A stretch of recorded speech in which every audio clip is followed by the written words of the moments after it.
Welcome to another episode of the Battlefields Bourbon Podcast, where we sit and sip, talk all things Civil War history and bourbon. I'm Jack, joined here as always with my co-host Elijah, and we are coming to you from the historic Bell House in beautiful downtown Winchester, preserved by the Shenandoah Valley Battlefields Foundation. Today, we're going to be sipping on a special bourbon that Elijah's going to go into a little bit more detail about now. Sure. So we've got Four Roses single barrel strength. This one is from the Distillery gift shop. I actually grabbed this one a couple weeks ago down there for my brother's bachelor trip. So this one is hand selected by their master distiller, Brent Elliott. So I trust that his palate is experienced enough to pick a good one for us tonight. But this one is the OESO recipe. So Four Roses has 10 different recipes, and they are made from 2 mash bills, 5 different yeast strains, so double that and it gets you your 10 recipes. This one in particular is 75% corn, 20% rye, and 5% malted barley. So they say on the notes that it's supposed to taste like rich fruit, honey, cherry, a little bit of, the good stuff. And this one was bottled May of 2023 at 113.6 proof. And then just to note, as I said in the name of the bourbon itself, it's a single barrel, so it comes from one barrel, handpicked by the man himself at Four Roses, and it is barrel strength. So without further ado, we can pop this one. I don't know if it'll be a good one, because the last one I had wasn't a good pop. That's a good pop. That was a good pop. Yeah. It was a good pop. We'd love to hear that.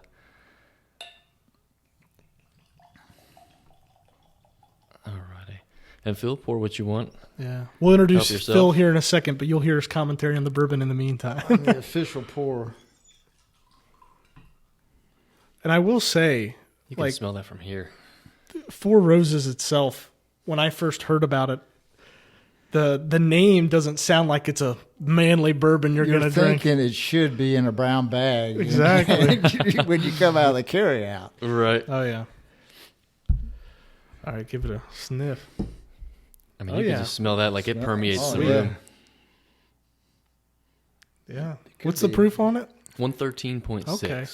So, higher. Pretty much 114. Well, guys, to the pure life. Yes, sir, to the pure life.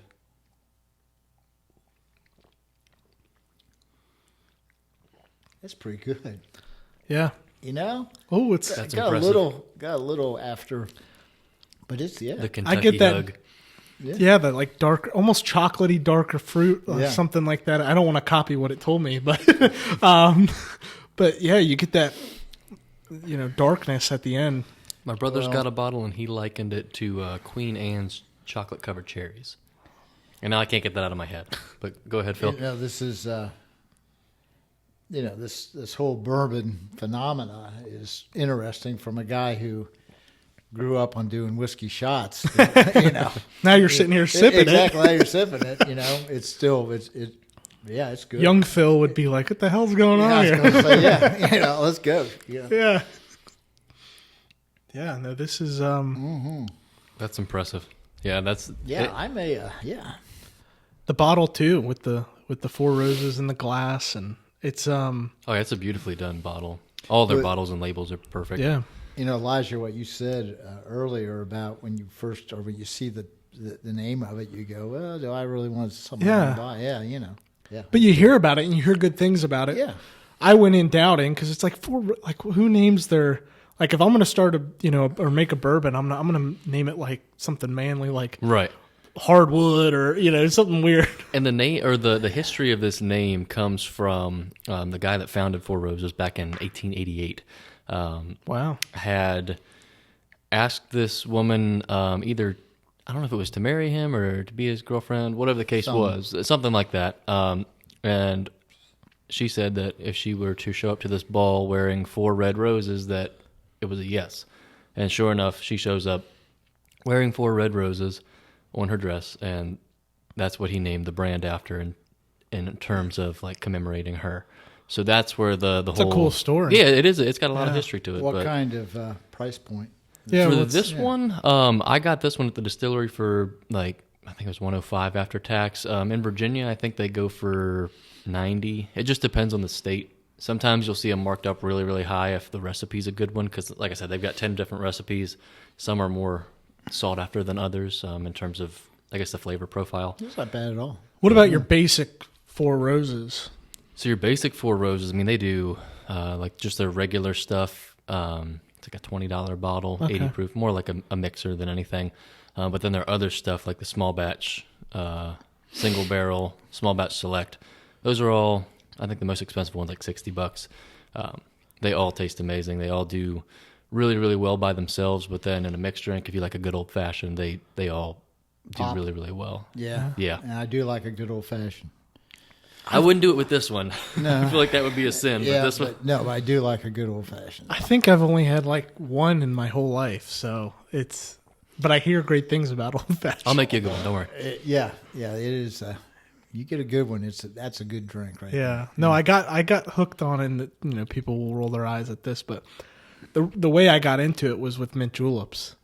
That was my first introduction to That's using though. bourbon. Yeah, oh my God, I could drink mint juleps. Yeah, after work, a mint julep. I mean, it's the best, and especially during the summer, it's like the best thing ever.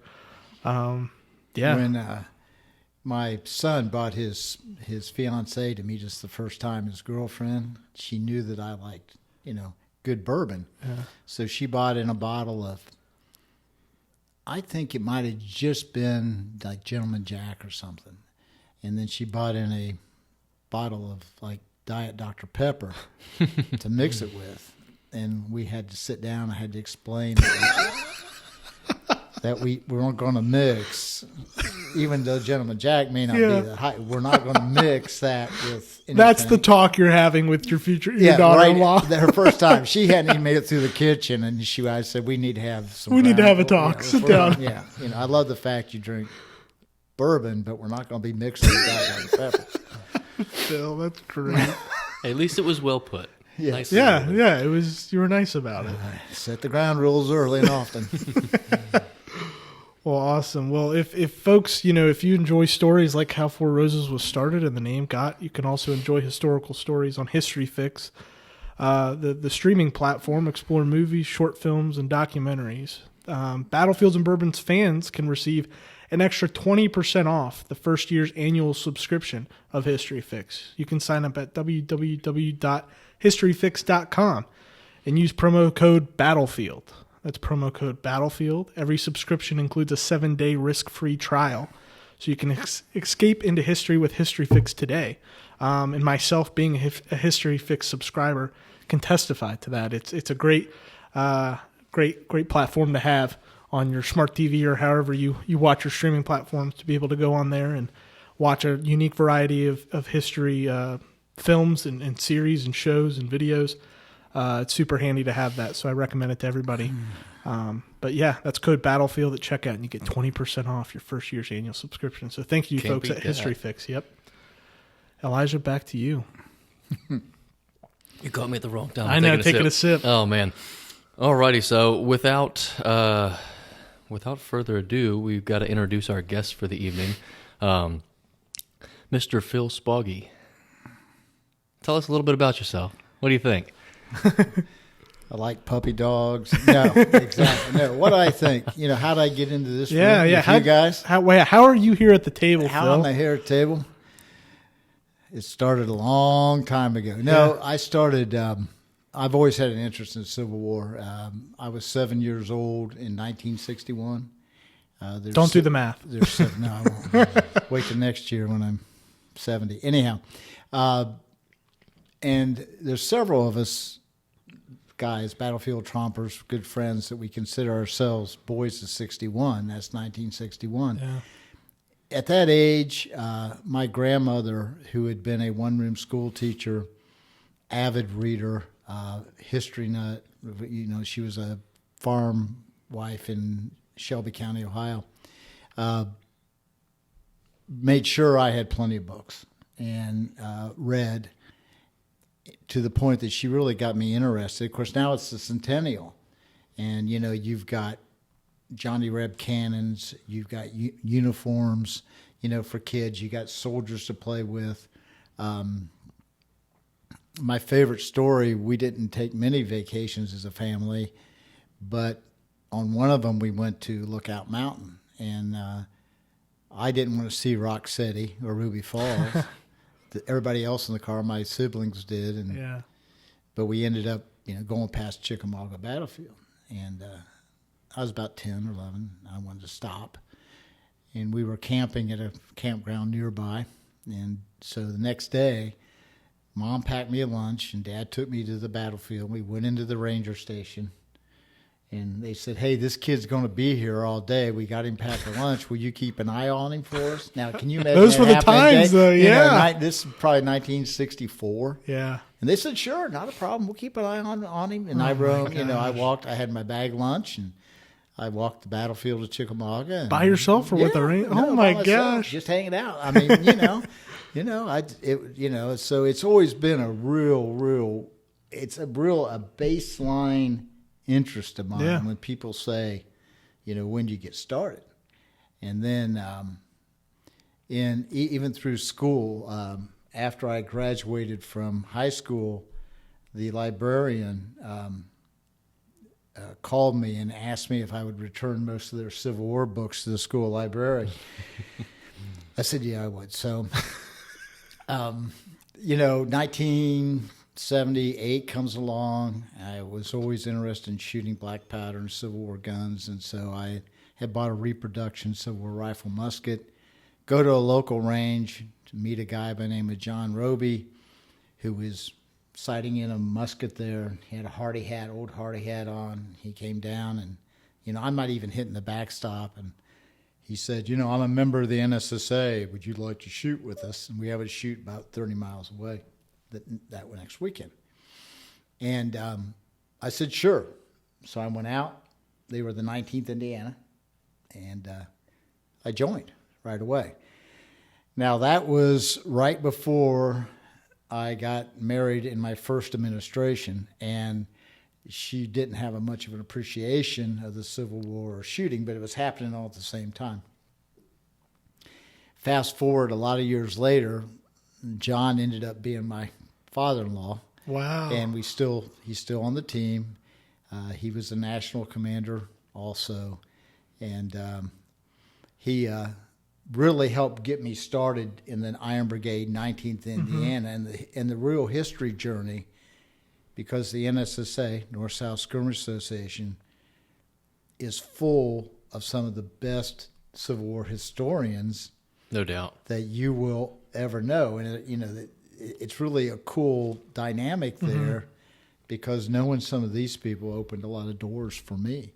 So I started shooting in 78, and I've shot every year since, and have been a national commander and held a lot of different offices, and still doing it. Still competitive rifle shot. So do you have a favorite gun to shoot?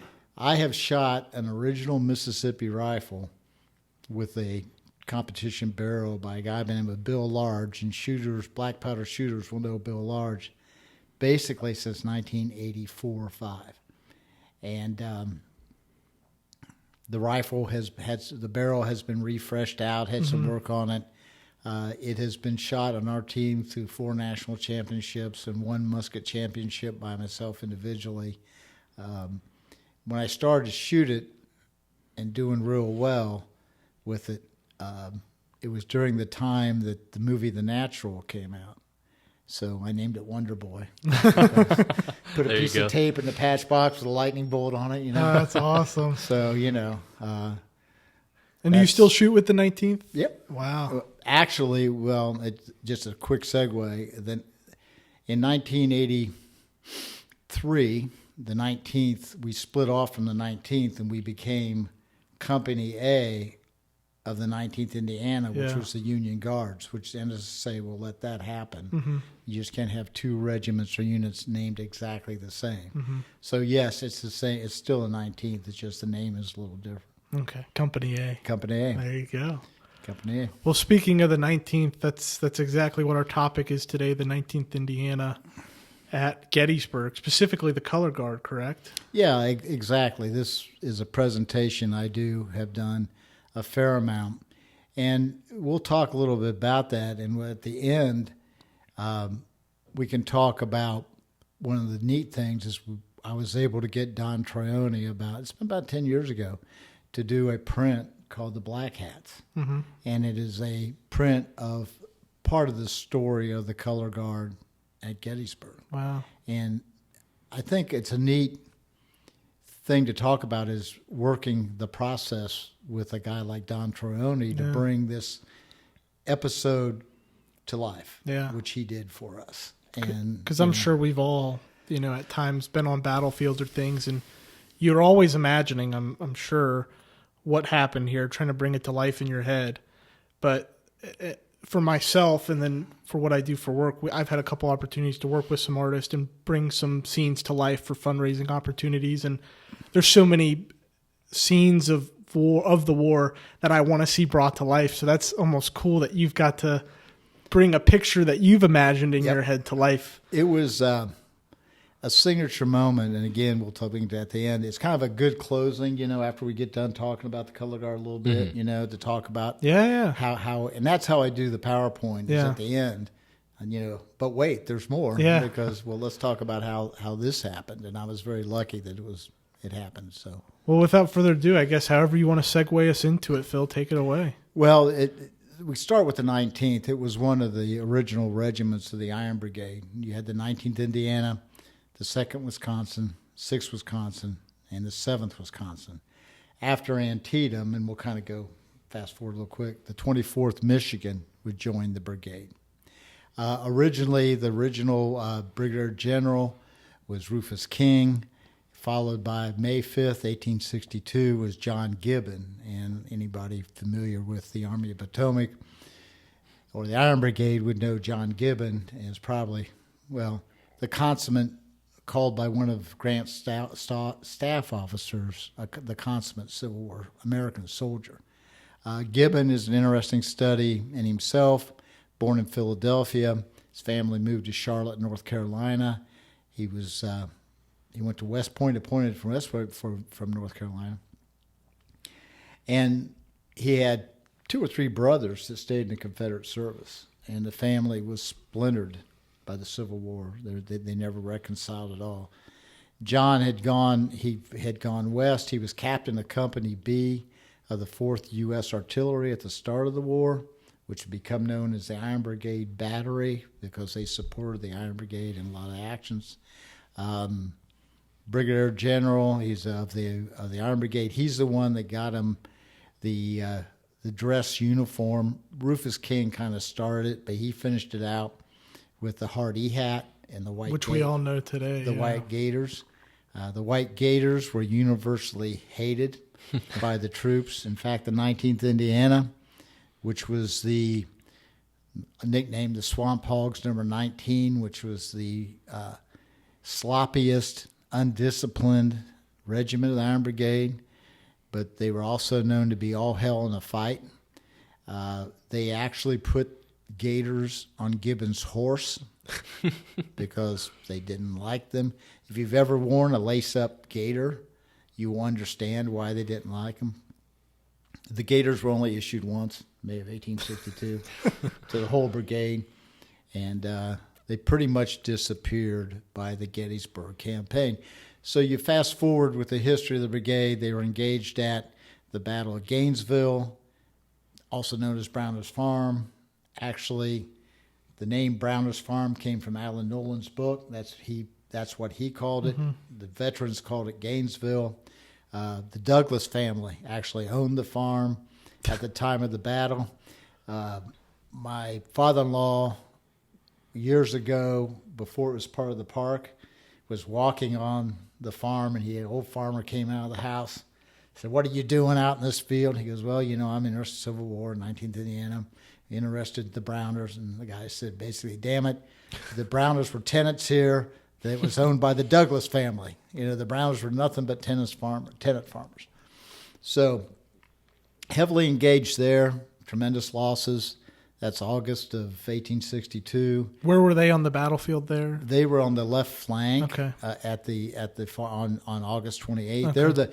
The Iron Brigade was marching down the Warrenton Pike. Mm-hmm. And, they see this, as Alan Nolan writes it, or Bruce Catton even writes it better. They see this solitary figure up on to the north side of the pike, up on the hills. They think it may be a cavalryman, And then all of a sudden, Gibbon sights the side of our batteries coming into action. And it's Confederate artillery, and the figure was Stonewall Jackson. And he had his division hidden, so they engaged the Iron Brigade there for a stand-up fight. Lasted probably 90 minutes or so. Terrific casualties, terrific musketry. The 19th was on the left flank near the Douglas farm. Douglas. Which is a great, I just saw a link the National Park Service, or Manassas did, released about the archaeology of the Browner farm. Mm-hmm. And about the bullets they found there near the house, and it's pretty cool. Yeah. It really is, especially for relic hunters that like to hear that kind of stuff. Special place in my heart. Yeah, especially for sure. Exactly. So fast forward, that's August 28th. By the 15th of September, they're at South Mountain, where they got their name from supposedly Joe Hooker, who named them the Iron Brigade because of the way they pushed the Confederates off of Turner's Gap. And then they're through the cornfield on the first day at Antietam.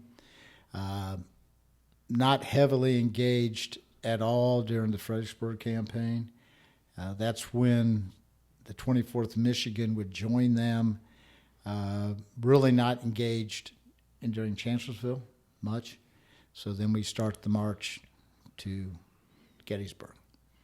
And they start marching early June, end up, June 30th finds the 1st Corps as part of the wing commanded by John Reynolds, which was the 1st, 3rd, and 11th Corps, encamped around Marsh Creek, Emmitsburg. They really didn't have a feel they were going to go into action. The 19th, as they marched from Emmitsburg basically to Marsh Creek, which is only, say, 7 miles, easy day. It's a northern. Yeah, and if you go up Emmitsburg, it's still today, it's a beautiful place to camp. Mm-hmm. But the 19th, as they were going into camp, to say, you guys are going to be on picket duty. So they ended up another 3 or 4 miles north, and where they camped or had picket duty throughout their picket line was actually on Warfield Ridge on the Gettysburg battlefield. A lot of people don't know this. But Colonel Dudley would write that they were put out their picket line in the shadow of the big mountain, which obviously would be Big Round Top. William Roby Moore, who has written a real nice diary of the 19th in Gettysburg, writes about how upset they were that they had to keep marching while the other guys have stopped or building their fires and making coffee, washing themselves off in Marsh Creek. But when they got into position, they were visited by the farm ladies of the area, like the Bushman Farm and the Slider Farm and the Sherfy Farm, names that would be really familiar in American history in the next 48 hours with food. So they said it really wasn't a bad place to be thrown out on picket duty. Yeah. So, the morning of July 1st comes. They really had no inclination that they were going to go into action. Colonel Charles Wainwright is the chief of artillery for the 1st Army Corps. And he writes in his diary, which is a fantastic read. It's been reprinted. You can get it. About having, he was so relaxed, and he had Doubleday, who by this time was in command of the 1st Corps because Reynolds was now in command of the left wing. He said, we don't expect to really have any action. So he stopped at a blacksmith shop and was having his horse reshod. So the Iron Brigade, the 1st Brigade of the 1st Division of the 1st Army Corps, that was the Iron Brigade. They always had this big pride thing. They were the second line of march. Cutler's Brigade was first. They come up Emmitsburg Road. 19th Indiana. Actually, there was only 6 companies on picket duty. The other 4 of the picket reserve. They fall in the column, and they're marching along. And eventually, the 6th Wisconsin is ahead of them. And, Rufus Dawes writes that he was going to have the band. He had the band getting ready to play. The Campbells were coming as they march into Gettysburg. When they start, hearing the booming of cannons off to the northwest, which would be John Buford's cavalry fighting, trying to hold back Heath's division. So they're approaching Gettysburg. Reynolds rides into town, meets with Buford, and we all know the scene in the movie. What goes, John? And Sam Elliott wipes his forehead with, that's the worst part, Sam Elliott acting I've ever seen. I mean, I can't imagine John Buford dabbing his forehead with, anyhow. So what happens is Reynolds rides back, and they turn the brigade off of Emmitsburg Road, right at the Cadore farm. Where's that in perspective? And that is south of Gettysburg. Actually, it is just to the west of the high water mark. It's the farm that's just to the west of the high water mark, Pickett's Charge. Okay. South of Gettysburg, a little bit southwest of Ziegler's Grove, due west of the clump of trees. We'll have to get all these familiar landmarks. Yeah. So they go cross lots to the whole brigade just because that's cutting the corner off to get to Seminary Ridge. Didn't drop their packs. They were in a hurry. Cutler's brigade is actually deployed first on the north side of Chambersburg Road. Then the Iron Brigade follows them. They advance, they advance up, actually down the western slope of Seminary Ridge into the swale, where one of the epic 19th Indiana stories takes place, because the color guard, which consisted of the color sergeant at the time was Burlington Cunningham, who had won the honor because he had saved the colors at Antietam when the original color bearer was shot. He had a color corporal next to him by the name of Abram Buckles, and they had the covers on the flags. When they were on march, they didn't carry them unfurled. They had what they called the shucks, Indiana farm boys, because they looked like a shuck of corn. And Burlington Cunningham cries out, "Abe, pull the shuck." And at the same time, there's a staff officer riding behind him, said, "No, don't stop, don't pull it," because what I think they wanted to do was surprise Archer's Confederates when they came up on the eastern side of McPherson's Ridge, when they popped up over them, okay? But they pulled the shuck and let the colors fly, and they came up the eastern face of McPherson's Ridge, took fire right away. Burlington Cunningham is wounded. He had the colors right away. But they push in rapid fashion. They will push Archer's Brigade back. The 24th Michigan, who at the time of attack was the furthest left regiment of the Armed Brigade, would actually outflank Archer's Brigade at Wilby's Run and then push them north, which a large portion of them were captured. Okay? Casualties for the 19th in this portion of the action were light. A few guys wounded. I don't even think anybody was actually killed. This happened so quick. Except for John Reynolds, who we know was killed, which he was, in my opinion, in a place he shouldn't have been, leading from the front. I will say this, I'm not a big Reynolds fan, and I'll just leave it there. So he gets killed, and but the Confederates are really given a bloody nose, and, Archer's Brigade is pushed back. Eventually, virtually kind of at the same time, the 6th Wisconsin, which was the reserve regiment of the Iron Brigade, is pushed to the north side of Chambersburg Road to counter a Confederate flanking attack. It's kind of funny because this whole action in the morning is sort of like the same. The Confederates are outflank Cutler on his right, and at the same time, Meredith, their Iron Brigade, outflanks Archer on their right. So, things tend to settle down.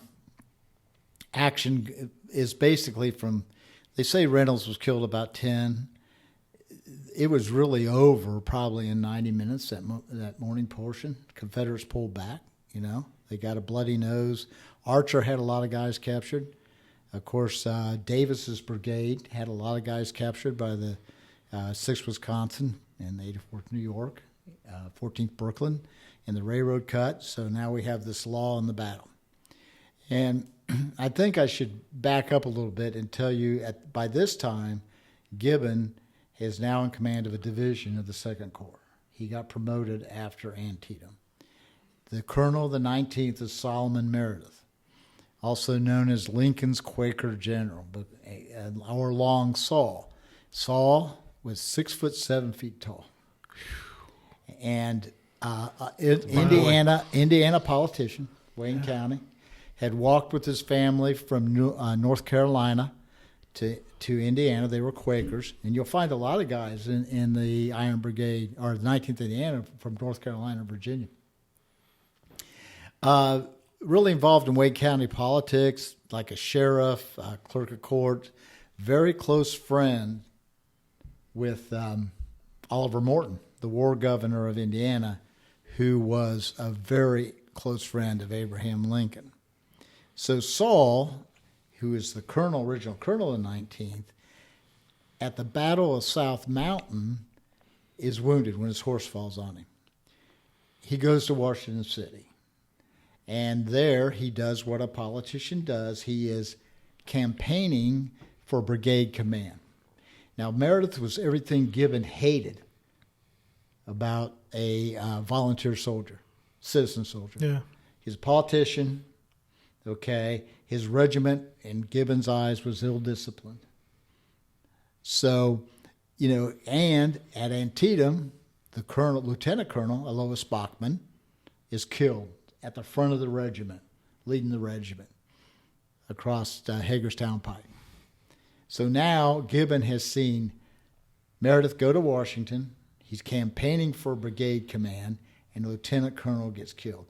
And it's a deep subject. You really have to read the correspondence back and forth about how much Gibbon really did not like Saul Meredith as a soldier. Meredith ends up in command of the Iron Brigade.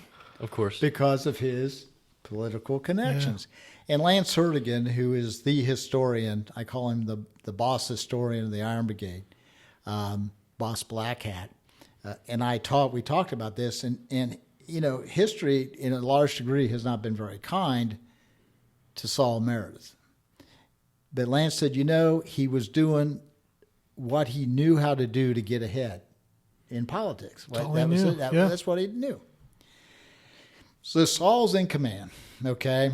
Leads him into the action at Gettysburg, is wounded there in the afternoon, wounded badly by a shell fragment. It should be noted, and then we'll go ahead with the 19th a little bit, that Meredith would never hold a field command. He's so badly wounded. His horse falls on him, concussion. His son Sam is one of his aides. Sam is wounded, what I believe, is at the very same time. Mm-hmm. Sam would come home to Cambridge City, Indiana, where he would die at the family home in January of 1864 of wounds received. He'd also been shot at Gainesville, too, of wounds received in the Civil War. Sam's other son, David Meredith, he had three sons, but his other son, David, was a major in the 17th U.S. Infantry. And he was brevetted for gallantry in action at Chickamauga. However, he had a severe alcohol problem. He stayed in the regular army. Cheers. Yeah, cheers, exactly. But he would end up dying in, I think, 1867. And, they're buried in a family plot in Cambridge City, Indiana. So no matter what you think of Saul Meredith, maybe as a general, he did fight in 3 major battles of the war, and he also, his family's sacrifice to the old flag, I think, was supreme, losing 2 sons basically to the war.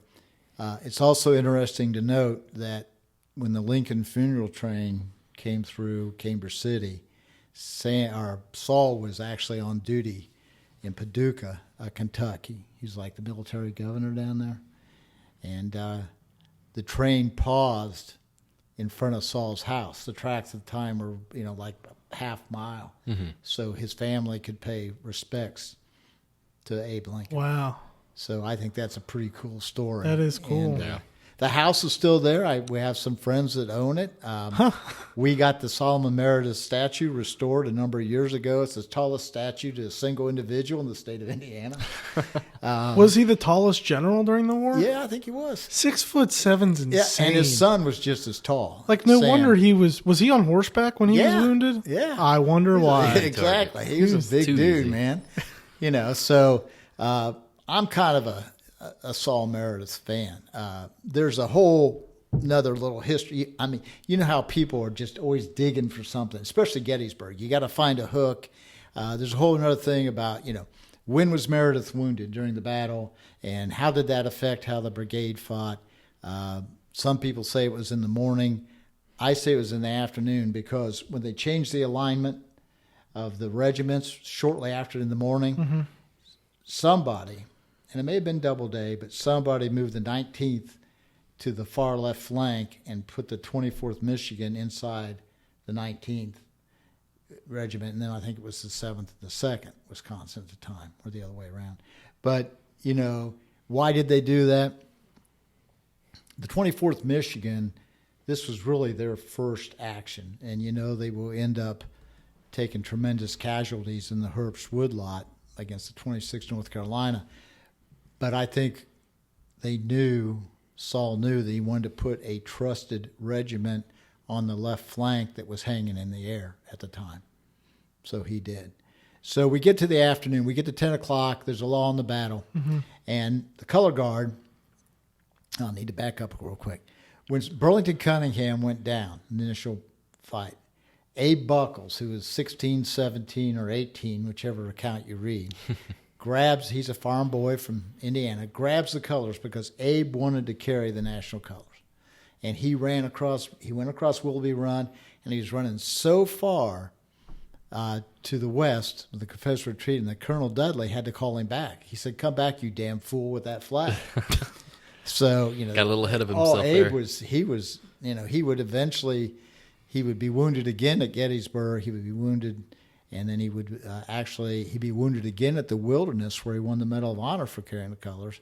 And then, I should say, he was awarded the Medal of Honor. No one wins it.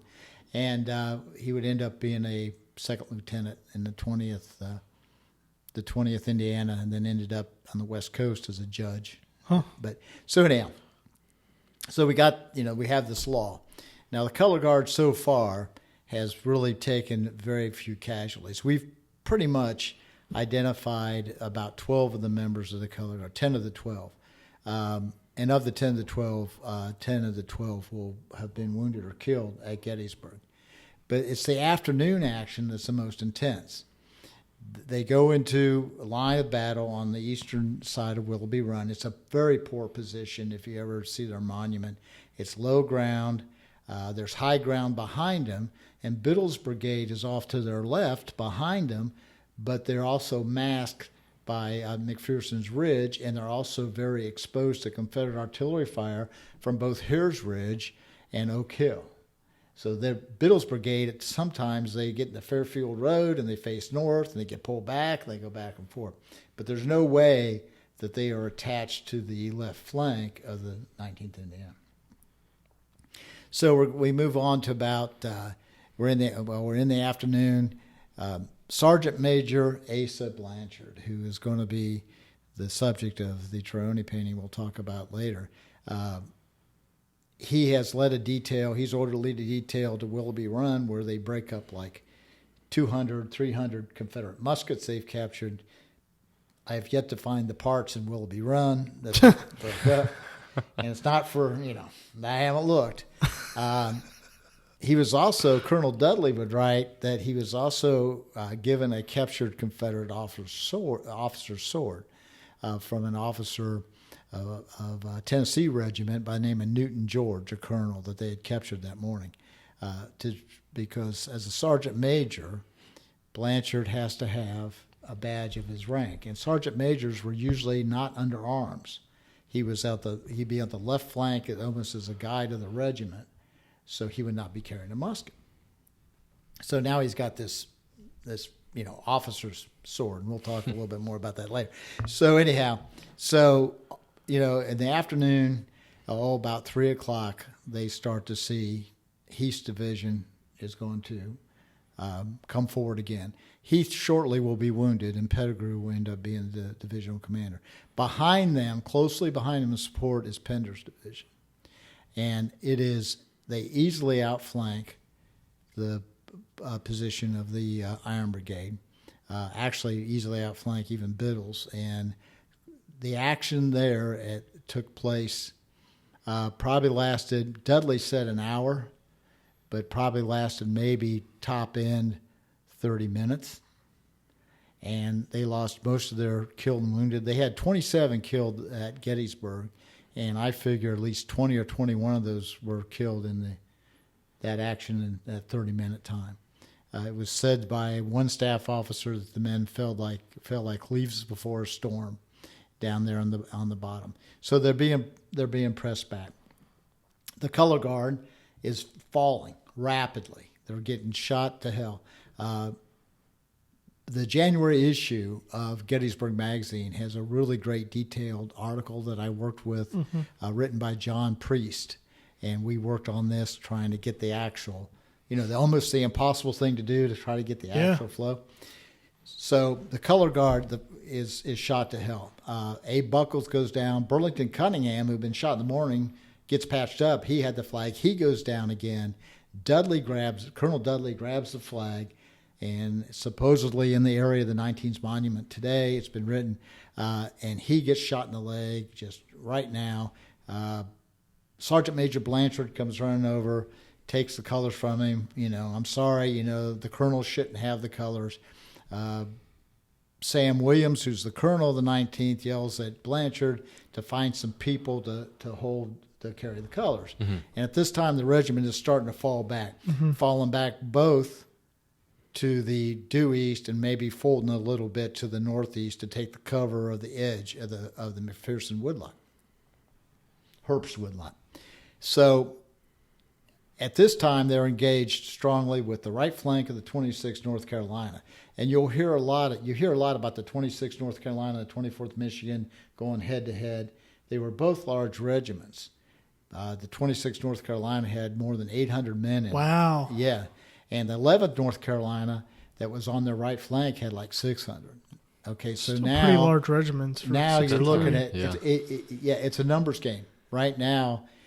That's why the Iron Brigade was outflanked out of their position and pushed back, because it's a pure numbers game. I mean, at the time, I think the 24th Michigan before the battle had 400-ish, 450, and the 19th Indiana had 288.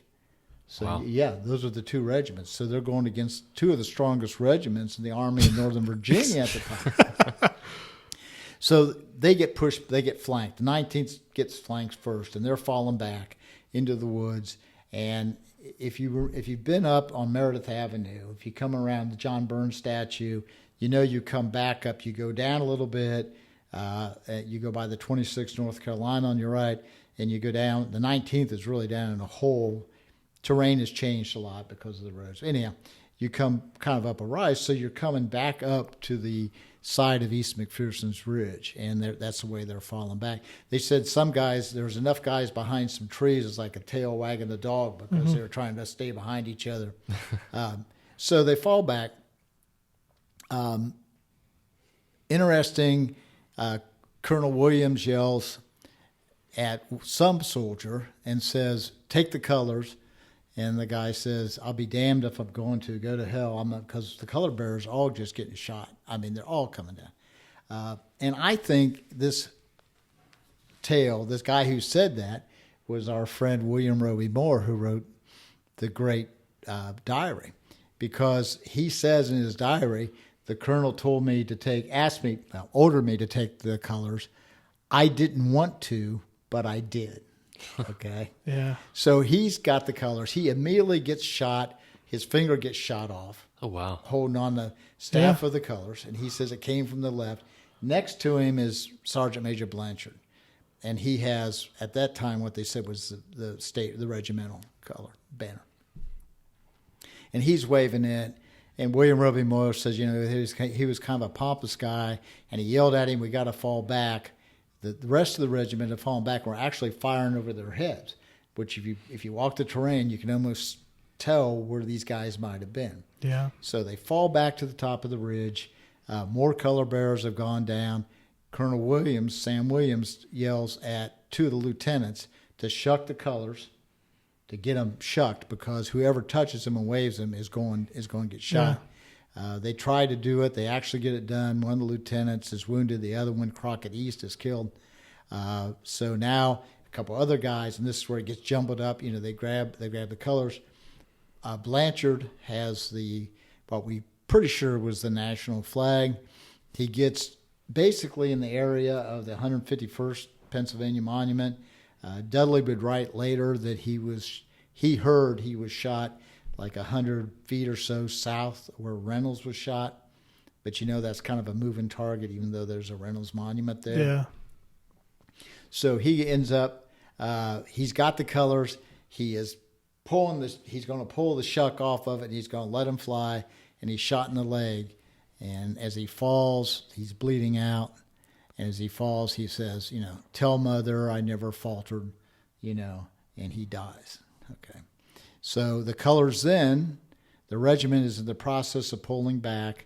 Williams sees the 151st Pennsylvania coming up, which was the only First Corps reserve unit that Doubleday had, coming up. It's a large regiment too. And Williams thought it was their relief, and so he starts pulling back the 19th. The 24th Michigan would eventually join them as they retreated across the swale, and they would take position at the slight barricade of rails on Seminary Ridge. So that ends the basic color guard episode. At barricade of rails, they didn't lose any more members of the color guard. So basically in the afternoon they were back at the barricade by 4 o'clock. So figure an hour, the whole action took place. They lost the bulk of their color guard and killed and wounded. Wow. Which Blanchard being the last one to, wave the flag before he was shot down. And they did get the colors off of the field back to the barricade. So it was unshucked, reshucked, and then unshucked. Started to be unshucked. Now, we can go on and we can talk about the fight of the barricade, which is one of my favorite subjects, which is unknown to a lot of people. Well, let's go, Phil. Okay, we got time, fine. baby. That's let's fine. talk. We got plenty of we got plenty of Four Roses. That's fine. Yeah, that's what I'm looking at. So maybe we should get a pizza. So, quick question going back to just as I'm imagining this in my head, when you said there's a lull after the lull. Mm-hmm. They're brought back and reorganized, and they're shifted to the left. You said, of the brigade line. Actually, they were the left in the morning's action when they flanked Archer's brigade out, and they actually when they were pulled back on the eastern bank of Willoughby's Run, then the regiments were switched. Excuse me, the 24th Michigan was the left. Okay, the 19th was next. When they got back in position, they put the 24th more in the center. Okay.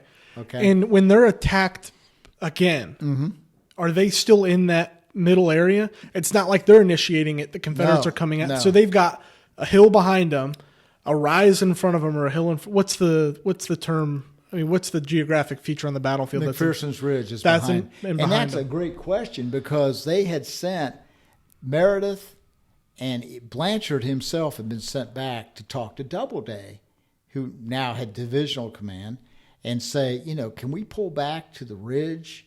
This is a bad position. Yeah. And, Doubleday said no. Abner, who had his best day of the Civil War and then would get relieved that night, he got pulled to late innings. I mean, I can see about Doubleday. So, he said no. We got, he was fixated on holding the position that he thought that Reynolds had picked. And that woodlot, he liked the Herbst woodlot because he thought that it controlled the approaches on Chambersburg Road, which is to the north, and even Fairfield, which is a little bit further to the south. So he said, no, we're going to hold this position. And supposedly Blanchard said, yes, General, if the Iron Brigade can't hold this position, where will you find men that can? Yeah. You never know if that, So, they wanted to get it's an awful position. And that's where their monument is today, is in that it's spot. Down, it's down the hole. And you can really see, even if, they figure the regimental line might have been 200 yardish long, but there's no flank markers because the state of Indiana never paid for flank markers. So, but at the same time, terrain has changed a little bit. They had the road to the Springs Hotel, which was an after-war feature on the western bank of Willoughby Run. That messed with the terrain a little bit. Yeah, it sure did. They put a road through there, and they ran a trolley, but don't you hate that? Yeah, I do. So but at the same time, so they're pulled back to Seminary Ridge now. Yeah, now that they've fought, that's a fighting retreat. Okay, and now they Doubleday caused when the first Corps was coming up, the second division. I'm trying to make this right. Under the name of Robinson, built what they called a slight barricade of rails. You know the picture of the Confederate prisoners, the famous picture? Okay. If you look at that material there, we feel that was taken from the barricade of rails. It's taken very close to where the end of it. It was crescent-shaped, okay? And at the time, on the western face of Seminary Ridge, right in front of the seminary, okay, Seminary Ridge Museum now, it's our parking lot now, there was an open grove of trees. It wasn't, but it was like a picnic area, and they built the barricade kind of along the arc of that woods. Of the woods, and it extended just past the southern edge of where the seminary is, and it went back up a little bit to what they call the Crowth House, which is one of the three houses that were on Seminary Ridge time of the battle.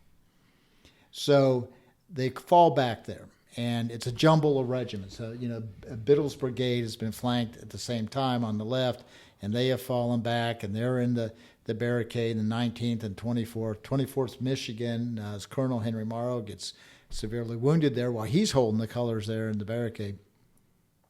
And Colonel Williams would say, here we would make our last hopeless stand.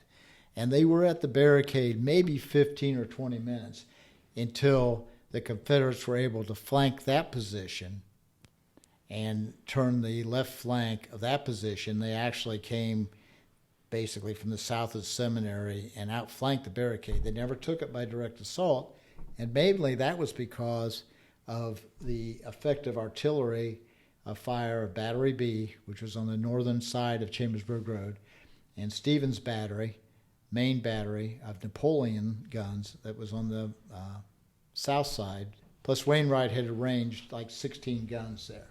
So the artillery fire, particularly of the Napoleons, really helped them hold the barricade. Now, why is that important?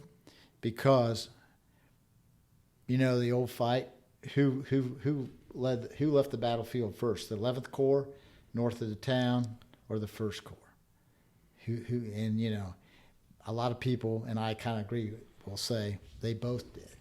But at the same time, that time bought on Seminary Ridge at the barricade helped get a lot of troops through the streets of Gettysburg.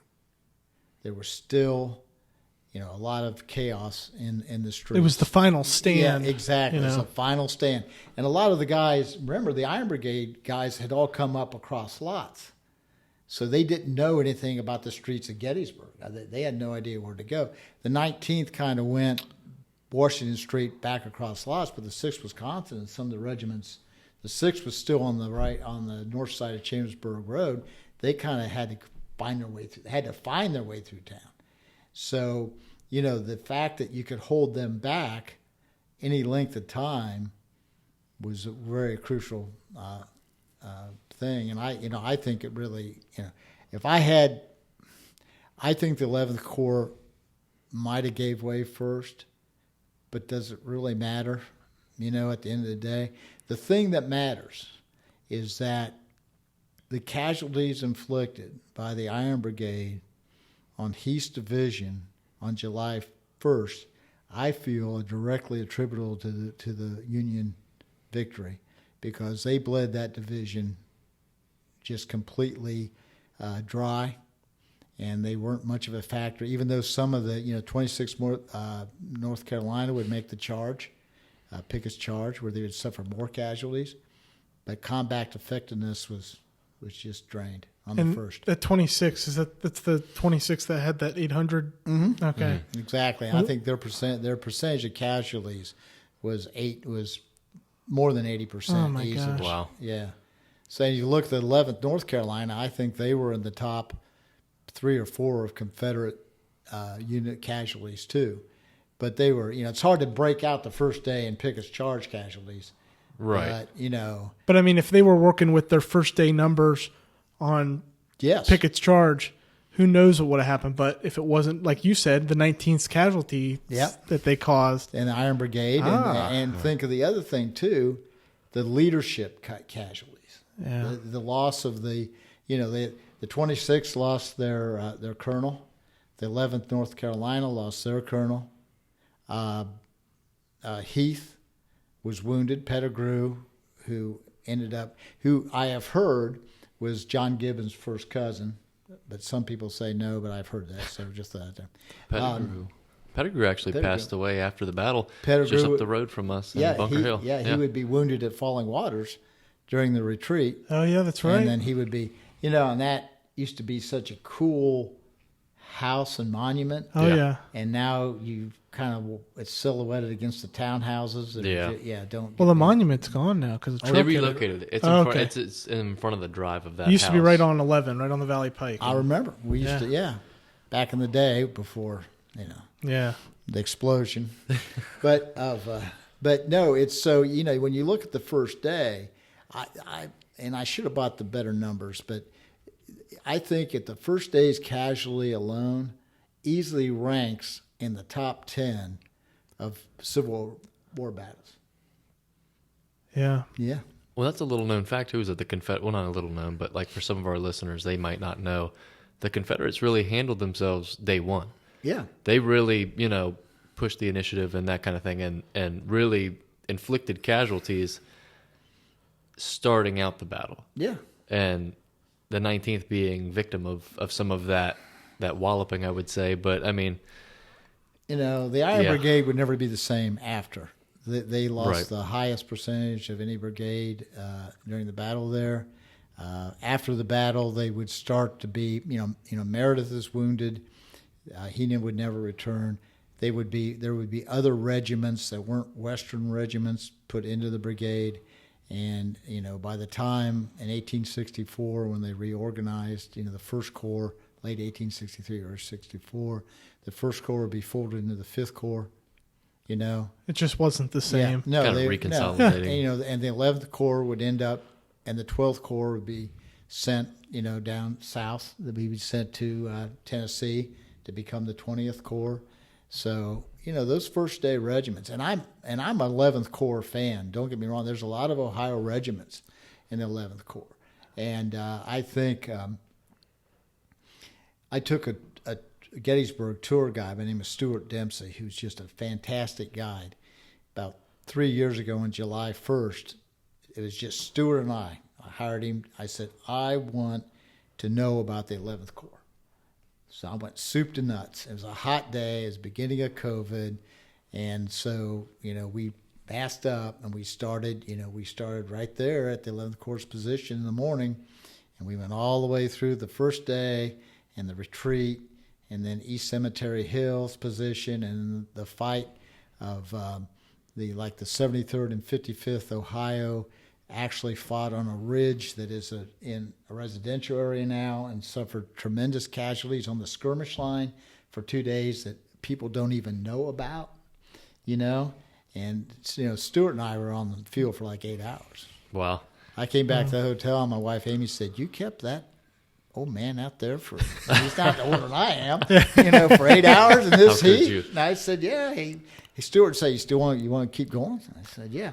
Stuart's kind of interesting because he had 2 uncles, the 73rd Ohio, that were killed at Gettysburg out on the skirmish line. Wow. So it's very personal to this day. Did you know that going into it? No, he told me during the So tour. Yeah. you tickled its fancy right away. Yeah. You know, if you ever on Washington Street, you know where Tommy's Pizza is. Okay, yeah. if you keep going on Washington Street, and the hospital's on your left. Yep. There is a house that looks like a twin to the Widow Thompson house. Okay. And it was a battle house, and right next to it is a gray house called the Strock House. And it has you have to slow down, and you'll make people upset because they want to go fast. But look at the battle damage on that house. Yeah. And if you go to the new Adams County Historical Society Museum, they've got a great picture of the Strock House taken right after the battle, showing all the battle damage against Confederate sharpshooters that were in place against the Federal position. Yeah. Yeah, it's a lot of people zoom right by it, painted gray. Oh, yeah. Yeah, it's a cool house to see. I mean, Wow. and you can about match up the repairs if you take the original and see where they. Yeah. Yeah. Well, that's neat. Well, Phil, quickly take us through the second and the third. What does it include for the 19th? By the time the barricade folds, the 19th falls back to East Cemetery Ridge, and they are put in position, basically in support of the 5th Maine Battery, Stevens Knoll, and it's kind of the lower slopes of Culp's Hill. Mm-hmm. They're kind of facing northeast, so they would be able to help support with musket fire when the advance of in the night of the 2nd of Ewell and Early against Cemetery Hill. Yeah. But they didn't suffer. Maybe a couple guys wounded. They were just in position there. And then by the 3rd, they just stayed in the same position. You know, they could hear Pickett's charge. William Roby Moore had been captured in the meantime, and he got to observe Pickett's charge from a rooftop in town. And then they stayed in position till the 5th. They went back out. Someone went back out in the battlefield to help bury their dead. And it's amazing. I got an account, and of course, newspapers.com is great, but there is a correspondent. We don't know who he is, initials TTS.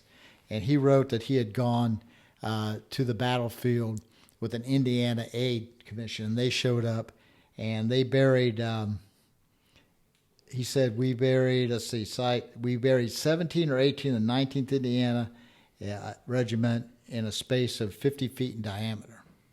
Okay? They were so decomposed, having lain for 7 days and nights, and it was really more like 4 or 5, it makes no difference, that it was impossible to handle them, and they were covered up just as they lay. The regiment went to battle with 315 men. It was really 288. It would take the detached guys out, and they brought out 88. Wow. So that was it, 210. 210 were wounded, killed, or captured. He said, our dead are all buried. And, so like I said, the 19th, they lost 27 men killed outright during the battle. And I figure 20, 21 easily were in that afternoon action, that quick afternoon action. They lost a couple at the barricade that we can, attribute to. So how many of them got reinterred back home in Indiana? How many of them are reinterred in the Gettysburg National Cemetery? I think there's, let me get off the top of my head, I think they've got 9 or 10 19th Indiana guys in the National Cemetery. It's a good bit still. A lot of unknown. Crockett East, who was only identified by his sergeant, even though he was lieutenant, he had not been mustered yet, so he hadn't gotten his, lieutenant bars, shoulder straps. He was identified only by his sergeant chevrons because they were so decomposed. And this is days. Yep. This is 5 days after the battle. And now we can segue to one of the more interesting stories, which gets us into the print. Yeah. But 1913 comes. Okay, we're at the 50th anniversary of the Battle of Gettysburg. And, of course, there's a lot of things starting to be written. And a hospital steward by the name of Henry Marsh writes this account of the color guard, thrilling account of the color guard. And it ends up with Asa Blanchard getting killed, right with what we discussed. And, however, at the end of it, it says that he was wrapped in the flag he so bravely borne and taken back to Richmond, Indiana, for burial. As we started researching this a number of years ago, I live not too far from Richmond, Western Ohio, so I'm thinking, okay, we'll go to Richmond and find his grave. And this was even before the find a grave stuff, and I couldn't find any record of him. And then as we start digging and digging and digging, and my wife Amy is a great help when it comes to digging things out, we find out that his father lived in Washington, D.C., and he actually was taken back to Washington, D.C. for a funeral on like July 11th or 12th, and he's buried in Congressional Cemetery there. So the tail end of the story about the flag is fiction. It's not true. In 1888, Colonel Dudley writes a letter to the family. The family has this flag, and it's supposedly to be the Asa Blanchard flag.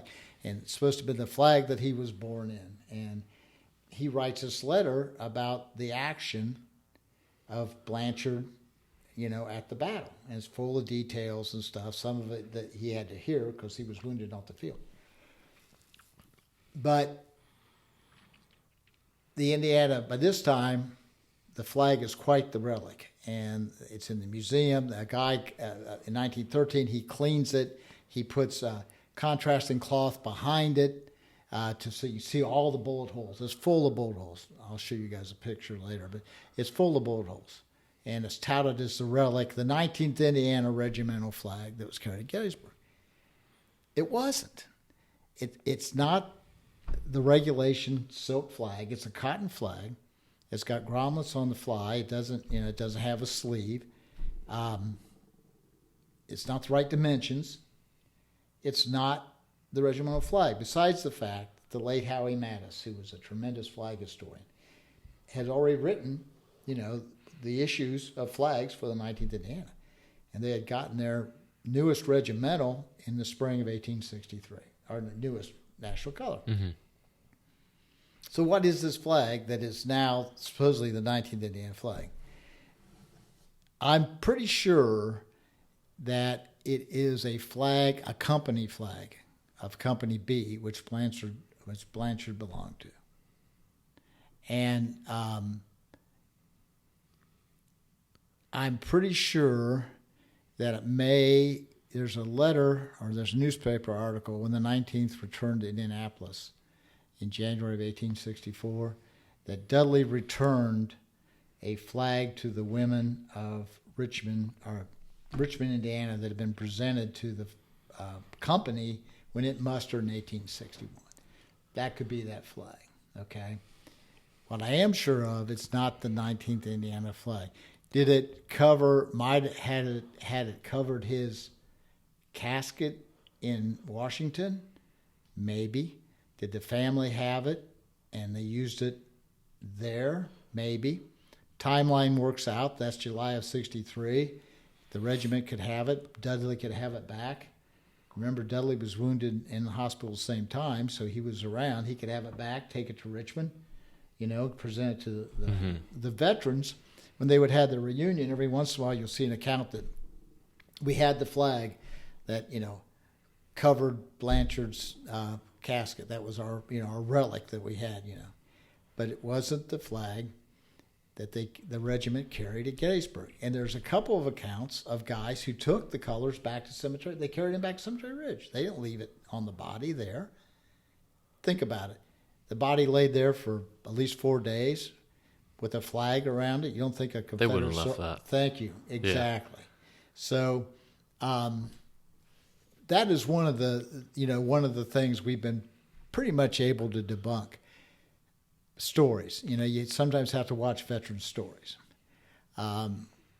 William Roby Moore and Henry Marsh almost got in a fight at a reunion because Marsh made some statement that the fire was so intense from the cover of fire that Williams ordered them to drag the flag in the dust. Now, Marsh was a hospital steward who was back at the railroad station. That's where their aid station was in Gettysburg. He wasn't there. Mm-hmm. So as soon as he said that about dragging the flag in the dust at the reunion, pretty much all bets were off. Okay.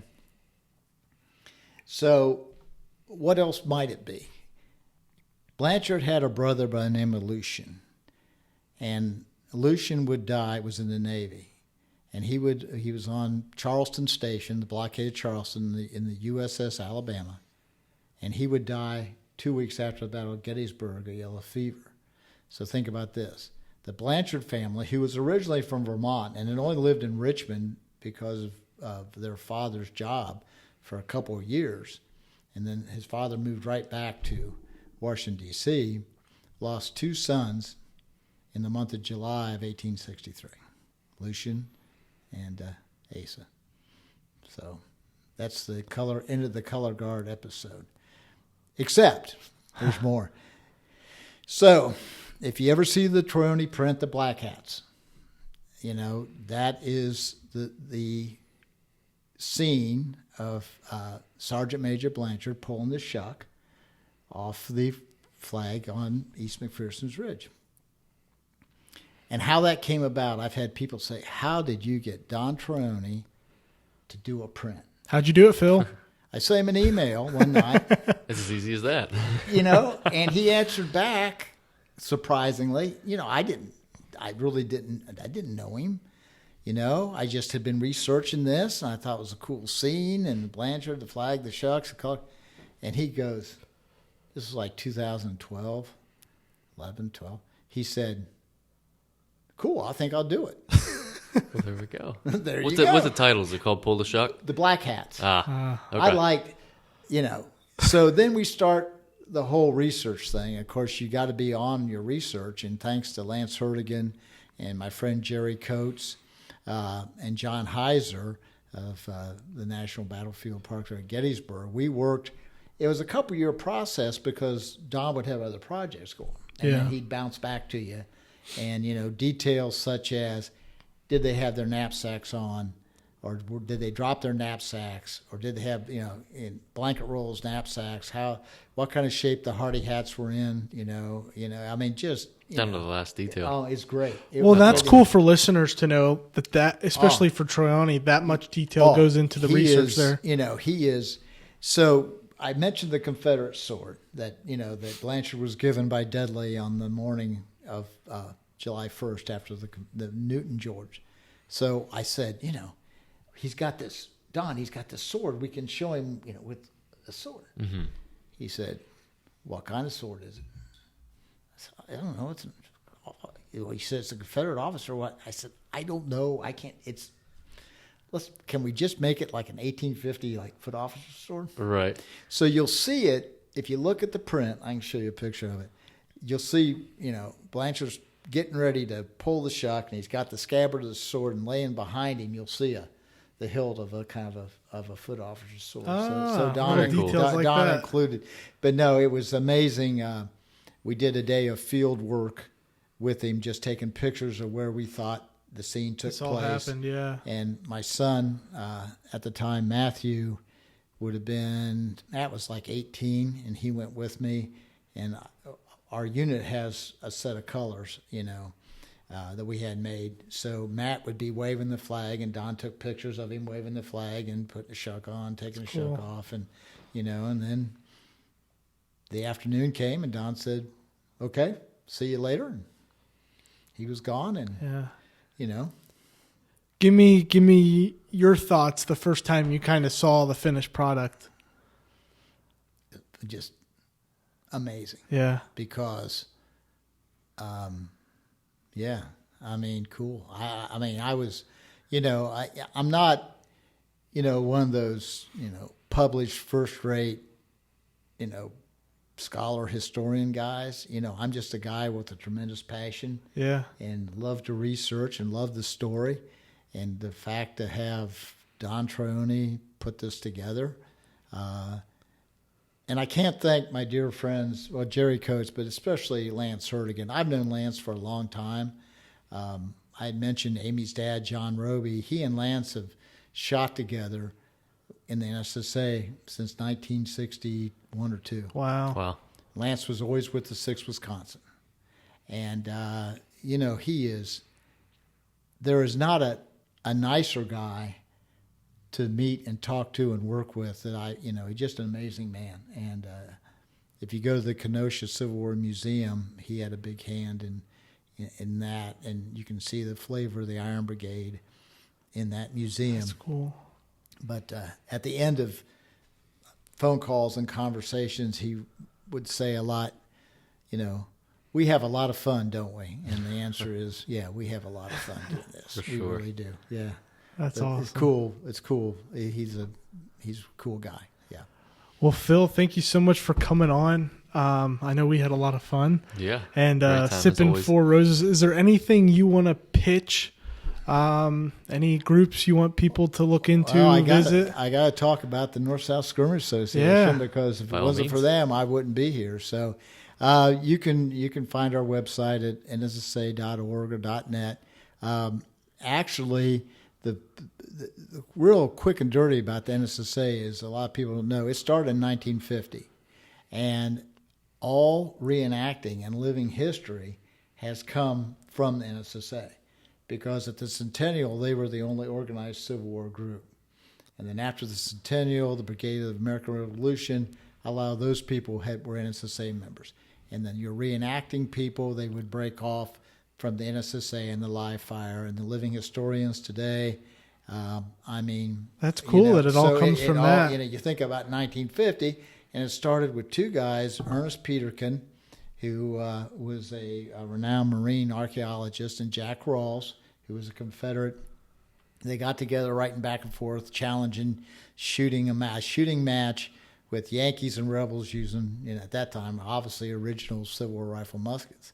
So they started in 1950, and it grew. And in the early 60s, we bought the range at Fort Shenandoah, which is north and west of Winchester off 522. We have 2 nationals a year in May and October, and we have other regions too. Like I live in Ohio, we have a Midwest region. So if anyone wants to learn more, they can hit our website and take a look at the video there and see if they want to learn more. So yeah. Well, perfect. Sure. Well, you heard it here, and we appreciate you guys listening, and hopefully you learned a little bit more about the 19th Indiana at Gettysburg.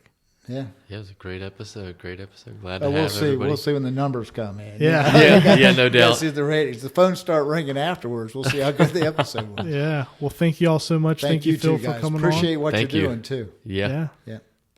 We'll catch you on the next one. See you guys.